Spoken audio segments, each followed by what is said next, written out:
दुर्योधन की यह बात सुनकर आचार्य द्रोण कुपित होकर बोले, दुर्योधन, मैं बूढ़ा हो गया तो भी संग्राम में अपनी शक्ति भर लड़ने की चेष्टा करता हूँ, परंतु जान पड़ता है तुम्हें विजय दिलाने के लिए अब मुझे नीच कर्म भी करना पड़ेगा।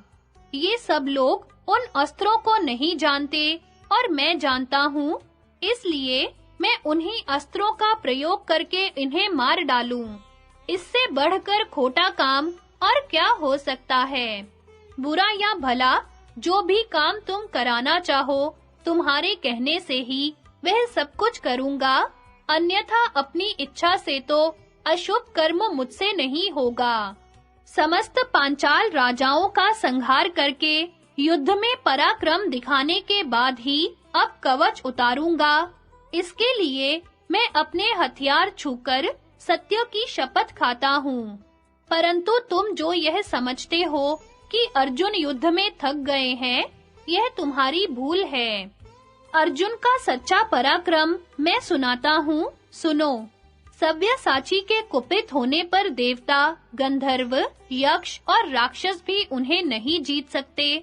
खांडव वन में उन्होंने इंद्र का सामना किया और अपने बाणों से उनकी वर्षा रोक दी, तथा बल के घमंड में फूले हुए यक्ष, नाग और दैत्यों को परास्त किया।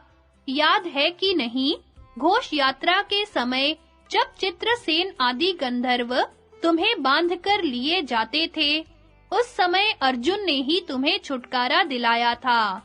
देवताओं के शत्रु निवात कवच नामक दैत्यों को, जिन्हें स्वयं देवता भी नहीं मार सके थे, अर्जुन ने ही परास्त किया। हिरण्यपुर में रहने वाले हजारों दानवों को जिन्होंने जीत लिया था, उन पुरुष सिंह अर्जुन को मनुष्य कैसे हरा सकता है? हर तरह से चेष्टा करने पर भी उन्होंने तुम्हारी सेना का सत्यानाश कर डाला।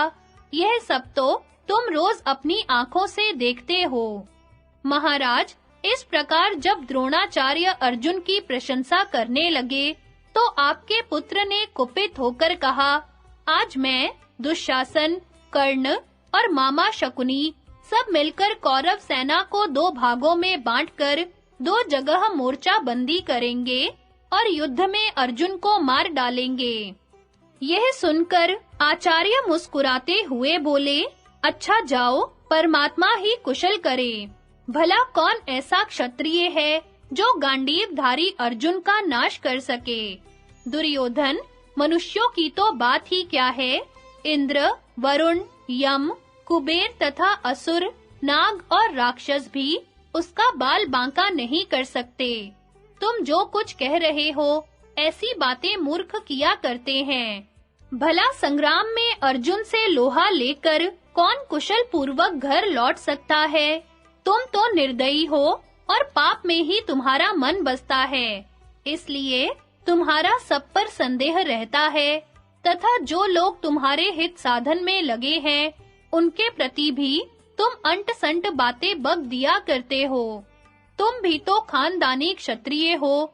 जाओ ना, अपने लिए खुद ही अर्जुन से लड़ो और उन्हें मार डालो। इन निरपराध सिपाहियों की जान क्यों मरवाना चाहते हो? तुम ही इस वैर विरोध के मूल कारण हो। इसलिए स्वयं ही जाकर अर्जुन का सामना करो और साथ में जाए तुम्हारा यह मामा, जो कपट से जुआ खेलने में बड़ा बहादुर है। यह धूर्त जुआरी, जिसने दूसरों को धोखा देने में ही अपनी बुद्धि का परिचय दिया है, तुम्हें पांडवों से विजय दिलाएगा। तुम भी धृतराष्ट्र को सुना कर कर्ण के साथ बड़ी उमंग से कहा करते थे, पिताजी, मैं, कर्ण और दुशासन तीनों मिलकर पांडवों को जीत लेंगे। तुम्हारा यह डींग मारना मैंने सभा में कई बार सुना है। आज उन्हें साथ लेकर प्रतिज्ञा पूरी करो। कही हुई बात सत्य करके दिखाओ। वह देखो, तुम्हारा शत्रु अर्जुन निर्भीक होकर सामने ही खड़ा है। क्षत्रिय धर्म का ख्याल करके युद्ध करो। अर्जुन के हाथ से तुम्हारा मारा जाना जीत होने से कहीं अच्छा है। जाओ, निडर होकर लड़ो। यह कहकर आचार्य द्रोण जिधर शत्रु खड़े थे, उधर ही चल दिए। फिर सेना को 2 भागों में बांटकर युद्ध आरंभ हुआ। दोनों दलों का द्वंद्व युद्ध, विराट, सपौत्र द्रुपद और कैकेयी आदि का वध, दुर्योधन और दुशासन की पराजय, भीम कर्ण तथा अर्जुन द्रोण का युद्ध। संजय कहते हैं, महाराज, जब रात्रि के 3 भाग बीत गए और एक ही भाग शेष रह गया, उस समय कौरव तथा पांडवों में बड़े उत्साह के साथ युद्ध होने लगा। थोड़ी देर बाद चंद्रमा की प्रभा फीकी पड़ गई और पूर्व के आकाश में लाली घेरता हुआ अरुणोदय हुआ। उस समय दोनों सेनाओं के योद्धा अपनी-अपनी सवारी छोड़कर संध्या वंदन के लिए उतर पड़े और सूर्य के सम्मुख जप करते हुए हाथ जोड़े खड़े हो गए। इसके बाद कौरव सेना फिर 2 भागों में विभक्त हो गई और द्रोणाचार्य ने दुर्योधन को साथ लेकर सोमक, पांडव तथा पांचाल योद्धाओं पर आक्रमण किया। कौरव सेना को 2 भागों में विभक्त देखकर श्री कृष्ण ने अर्जुन से कहा, धनंजय, शत्रुओं को बाईं ओर करके आचार्य द्रोण को दाहिने रखो। अर्जुन ने भगवान की आज्ञा स्वीकार करके वैसा ही किया। भगवान का अभिप्राय भीमसेन समझ गए और बोले, अर्जुन, मेरी बात सुनो। क्षत्रिय माता जिस काम के लिए पुत्र को जन्म देती है, उसे कर दिखाने का यह अवसर आ गया है। इसलिए अब पराक्रम करके सत्य, लक्ष्मी, धर्म और यश का उपार्जन करो। इस शत्रु सेना का संहार कर डालो। तब अर्जुन ने कर्ण और द्रोण को लांघकर शत्रुओं के चारों ओर से घेरा डाल दिया। वे सेना के मुहाने पर खड़े हो बड़े-बड़े क्षत्रियों को अपनी शराग्नि से दग्ध करने लगे, किंतु कोई भी उन्हें आगे बढ़ने से रोक न सका। इतने ही में दुर्योधन, कर्ण और शकुनी ने अर्जुन पर बाण बरसाना आरंभ किया, परंतु उन्होंने अपने अस्त्रों से उनके अस्त्रों का निवारण करके प्रत्येक को 10-10 बाण से बींध डाला। उस समय बाण वृष्टि के साथ ही धूल की भी वर्षा होने लगी। चारों ओर घोर अंधकार छा गया, जिससे हम लोग एक दूसरे को पहचान नहीं पाते थे। नाम बताने से ही योद्धा परस्पर युद्ध करते थे। कितने ही रथी रथ टूट जाने पर एक दूसरे के केश, कवच और बाहें पकड़कर जूझ रहे थे। कितने ही मरे हुए घोड़ों और हाथियों पर सटे हुए प्राण खो बैठे थे। इस समय द्रोणाचार्य संग्राम में उत्तर दिशा की ओर जाकर खड़े हुए। उन्हें देखते ही पांडव सेना थर्रा उठी। कितनों पर आतंक छा गया। कुछ भाग चले और कुछ लोग मन उदास किए खड़े रहे। कितने हतोत्साह हो गए, कितने ही आश्चर्यचकित होकर देखने लगे। उनमें जो दिलेर थे, वे क्रोध और अमर्ष में भर गए।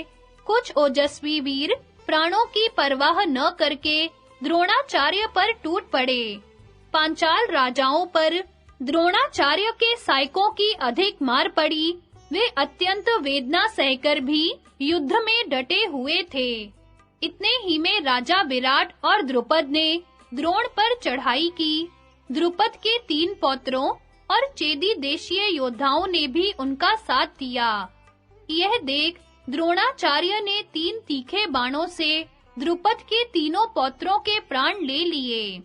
इसके बाद उन्होंने चेदी, कैकेयी, सृंजय तथा मत्स्य देशीय महारथियों को भी परास्त किया। तब राजा द्रुपद और विराट क्रोध में भरकर द्रोण पर बाणों की वृष्टि करने लगे। द्रोण ने उनकी बाण वर्षा रोक दी और अपने सायकों से उन दोनों को आच्छादित कर दिया।